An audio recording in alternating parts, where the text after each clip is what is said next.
Hello, welcome to Thor Talk, the show all about Marvel's resident god of thunder, where I discuss Thor feats, battles, story arcs, villains, and more. On this episode of Thor Talk, we look at how Jane Foster, the current wielder of Mjolnir, is a horrible, horrible person. All this and more on Thor Talk. I am Thor the Thunderer, son of Odin, prince of Asgard. I am an Avenger, and this world is under my protection.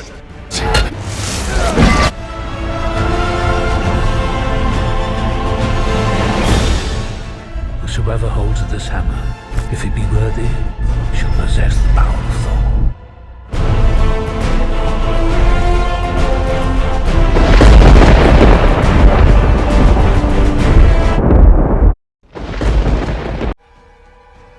So, as many know, for the past 3 years, Thor Odinson has been robbed of his hammer, his ongoing series, and his first name, all of which went to Jane Foster. But she was hardly ever worthy of Mjolnir. To look at why Jane Foster is a horrible person, we're not even going to look at the things she's done after she got the hammer. No, to get context for what I'm about to tell you, we're going to go all the way back to the 60s. During this time, Donald Blake was Thor's secret identity.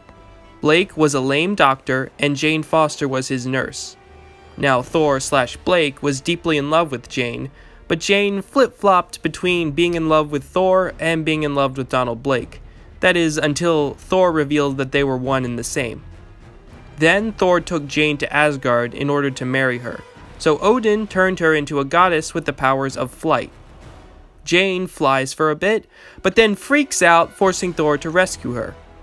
Odin then worries that she doesn't have what it takes to be a goddess, so he puts her up against a monster for her to defeat in order to prove that she is worthy. Jane is terrified of the monster and begs Thor to help save her, and he does, yet again. After this, Jane says that she doesn't want to be a goddess and refuses to stay in Asgard. So Odin strips her of her godly power and takes away her memories of Blake, then sends her to work for Dr. Keith Kincaid. Jane falls in love with Keith, and the two soon marry. Now, this hardly makes her a horrible person. After all, not everyone is cut out to be a goddess, but it's what happens later that tips the scales. So, Thor no longer uses Blake's identity for several years, and the two become separate people at one point. During this time, Blake decides to visit Jane, who hasn't seen him for many years, in order to get information on the disappearance of Lady Sif. While there, Donald mentions that he heard that Jane was married, and she responds by telling him that she divorced Keith 6 months ago. Why, you may ask? Well, because she heard a rumor that Blake was back. That's it.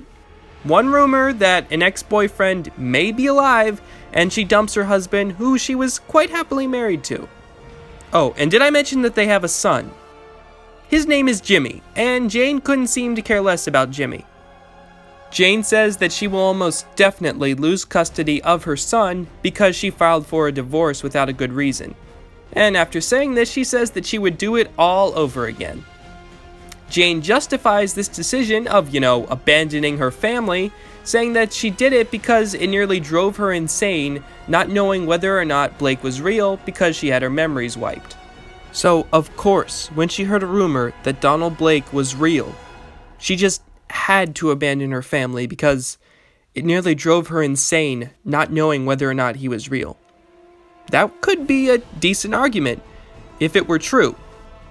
Now, let's forget about the fact that Thor continued to act as Donald Blake for 204 issues after Jane was stripped of her memory, and it's very unlikely that someone in Jane's profession would never hear about a world-famous doctor in the area named Donald Blake, which obviously would remind her that Donald Blake existed.